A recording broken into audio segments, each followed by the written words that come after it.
Hello friends, welcome you all. आज मैं आपके लिए जो वीडियो लेकर आया हूं, देखिए बात करेंगे एक्वा कल्चर स्टॉक्स की। अब आप कहोगे यार ये एक्वा कल्चर क्या है, तो इसीलिए पीछे मैंने एक फोटो आपको दिखाई है।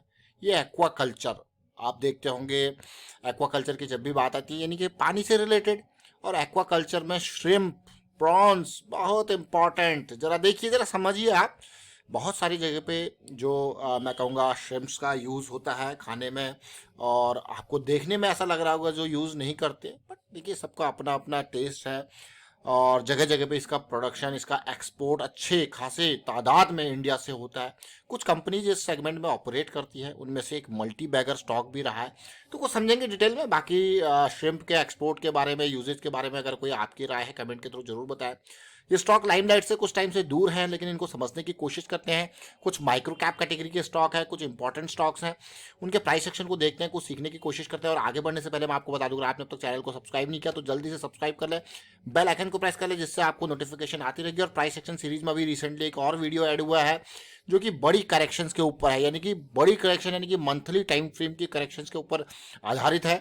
इसको देखिए और प्रैक्टिस जरूर कीजिए। देखिए कोई भी चीज़ है लर्निंग की, बिना प्रैक्टिस के काम की नहीं है। मैं आपको बार बार इसीलिए कहता हूँ कि आप 5 मिनट अगर चीज़ को देखते हो तो 50 मिनट लगाइए उसको प्रैक्टिस करने में, 100 मिनट लगाइए उसको प्रैक्टिस करने में, 10 दिन लगाइए उसको प्रैक्टिस करने में, लेकिन जरूर प्रैक्टिस करें। और ताकि आप टिप्स या रिकमेंडेशन से दूर रहेंगे और अपनी एनालिसिस को, अपने आधार बेस लर्निंग को आप समझेंगे। तो इसलिए दूरी देखिए, आप देखते होंगे बहुत जगह पे, इवन टीवी पे इधर उधर टिप्स या रिकमेंडेशन के लिए लोग भागते हैं, लेकिन हम आपको यहाँ पे बार बार कहते हैं ये सारी चीज़ें काम की नहीं है। अगर कोई काम की चीज़ है तो वह लर्निंग, आपकी प्रैक्टिस, आपकी मेहनत। उससे क्या होता है, फिर आप इस चीज़ों से दूर हो जाते हो। और अगर आप किसी चीज़ को बाय कर रहे हो तो आपको पता होता है रीज़न कि मैं क्यों इसको खरीद रहा हूँ। अगर ये चीज़ नीचे गिरेगी तो कहाँ पे मुझे निकलना है। लेकिन इसके ठीक अपोजिट, जब आप टिप्स या रिकमेंडेशन के ऊपर जाते हो तो आप अपने आप को फंसा हुआ महसूस करते हो। लेकिन जब आप अपनी लर्निंग पे बेसिस पे आगे जाते हो तो क्या होता है, अगर आप उसमें फंस भी गए तो आपके दिमाग में रहती है कि नेक्स्ट टाइम मैं कैसे निकलूंगा, कहाँ पे मुझे एग्जिट मारना है। और उससे आप कुछ ना कुछ सीखते हो। इसीलिए लर्निंग को प्रायोरिटी दें, टिप्स या रिकमेंडेशन से दूर रहें। चलते हैं। और जब मैं बात कर रहा हूँ यहाँ पे एक्वा कल्चर यानी कि अवंती फीड्स, यहाँ पे सबसे बड़ा मल्टी बैगर रहा है। आप जरा देखिए, मैं इसको मल्टी बैगर क्यों कह रहा हूँ, तो अवंती फीड्स ने, ये देख सकते हो 2016 में जो काम किया था, और 2016 में ये सीधे 200 से लेके सीधे 1000 पे चला गया था, यानी कि 5 गुना ये रिटर्न हुआ था। लेकिन उसके बाद एक्वा कल्चर सेगमेंट में मैं एक बहुत बेहतरीन वॉल्यूम देख पा रहा हूँ इन हफ्तों में इस अवंती फीड के शेयर में। अभी लास्ट वीक भी हमने इसको कवर करने की कोशिश करी थी, लेकिन ज़रा खुद आप देखिए अवंती फीड में किस तरीके का प्राइस एक्शन बन रहा है। अगर आप ओवरऑल देखोगे तो आपको एक बेहतरीन प्राइस एक्शन देखने को मिलेगा। तो ये वॉल्यूम के साथ ये प्राइस एक्शन देखने को मिल रहा है। तो अवंती फीड्स लॉन्ग टर्म के लिए क्या एक फिर से बड़ी रैली की तैयारी कर रहा है। अगर आप पोस्ट कोविड देखो, अवंती फीड ने कोई सिग्निफिकेंट मूव नहीं दिखाया है। तो चलिए, अवंती फीड का भी किसी व्यूअर का कमेंट भी आया था कुछ हफ्ते पहले। उसके बाद देखिए अवंती फीड भी कंसोलिडेट कर रहा है। उम्मीद करेंगे जल्द से जल्द कंसोलिडेशन खत्म करके एक बड़ी रैली दे। ये तो एक स्टॉक है। अगर मोमेंटम वाइज देखें तो हम ऑलरेडी मोमेंटम में हैं, है अवंती फीड्स में। अब चलिए और स्टॉक्स को देखते हैं। अवंती फीड तो बड़ा स्टॉक हो गया। अब एक वाटर बेस को देखते हैं। ये भी जो है श्रिम्प के प्रोडक्शन में इसका काम करता है। एक्वाकल्चर में बहुत ही छोटा स्टॉक है, 354 करोड़ का मार्केट कैपिटलाइजेशन वाटर बेस। यहाँ पे भी मैं देख रहा हूँ वीकली पे कोई बड़ा मूव अभी जनरेट नहीं हुआ है। और 2016-17 में इसने भी एक बहुत बड़ी रैली दी थी। उसके बाद ये बीरिश साइकिल में चला गया, कोई बड़ा मूव, सिग्निफिकेंट मूव नहीं आया। आप खुद देख सकते हो पूरा का पूरा बीरिश साइकिल में है। लेकिन इसमें जैसे अवंती फीड में तो एक थोड़ा सा मूवमेंट स्टार्ट हुआ, मैं बड़ा मूवमेंट नहीं कहूँगा उसको। लेकिन यहाँ पे अगर मैं देखूँ, यहाँ पे अभी कोई बड़ा मूव आया नहीं है। लेकिन क्या ये बुलिश साइकिल में अगर आप देखो तो किस तरीके से ये 100 का लेवल एक्वा कल्चर का देखिए।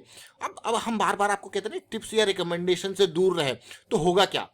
देखिए, जब मार्केट में आप देखते होंगे कि बहुत सारे लोग ऐसी ऐसी सलाह आपको देते हैं, जब स्टॉक इन आसमानों पे होता है आपको कहते हैं बाई कर लो। जरा खुद सोचिए, जहां पे हम आपको बार बार कहते हैं ये स्मार्ट मनी का टारगेट जोन है, अलग अलग तरीके से न्यूज बना के अलग अलग तरीके से आपको खरीदारी को कहा जाएगा, वहां पे निकलने का बारी होती है। अगर किसी चीज को खरीदना है तो जड़ पे खरीदना है, टुक पे बिल्कुल नहीं खरीदना। जड़ टुक का हम आपको एग्जाम्पल हमेशा देते हैं, क्योंकि जड़ पे जब आप खरीदते हो तो लो रिस्क की अपॉर्चुनिटी होती है। अगर फंस भी जाओगे तो आपको पता है मेरा इतना ही डिफाइंड स्टॉप लॉस है। इस चीज को जरूर ध्यान दें, इसको दिमाग में रखें।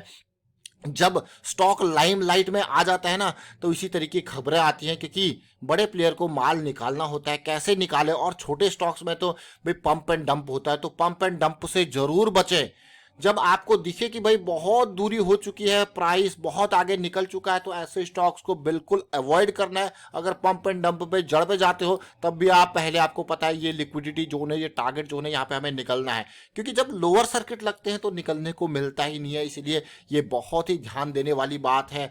और कभी भी किसी भी टिप या रिकमेंडेशन आप देखोगे टीवी पे, यूट्यूब पे बहुत सारे इस तरीके के चैनल्स आपको देखने को मिलेंगे जो वो पंप एंड डंप को सपोर्ट करते हैं, मोटिवेट करते हैं। लेकिन मैं आपको बार बार कहता हूं कि हमें अगर किसी चीज पे फोकस करना है, लर्निंग पे करना है और जड़ से चीजों को समझना है, ऐसा नहीं कि टुक पे हम जाके खरीद रहे हैं। ये बहुत ध्यान देने वाली बात है और हमेशा लर्निंग के ऊपर फोकस रखना है। ताकि क्या होगा, अगर आप किसी में, मान लो आपने ये 90 रुपीज़ में बाई किया और आपका स्टॉप लॉस था 60 रुपीज़ का, आपने कहा भाई मेरा 30 का पॉइंट का लॉस था और आपने लॉस बुक किया, तो अगली बार आपको ये पता होगा कि ये प्राइस एक्शन जो मैंने लिया था ये लॉस क्यों हुआ, आपको उसकी भी लर्निंग होगी। ये बहुत इंपॉर्टेंट पार्ट है।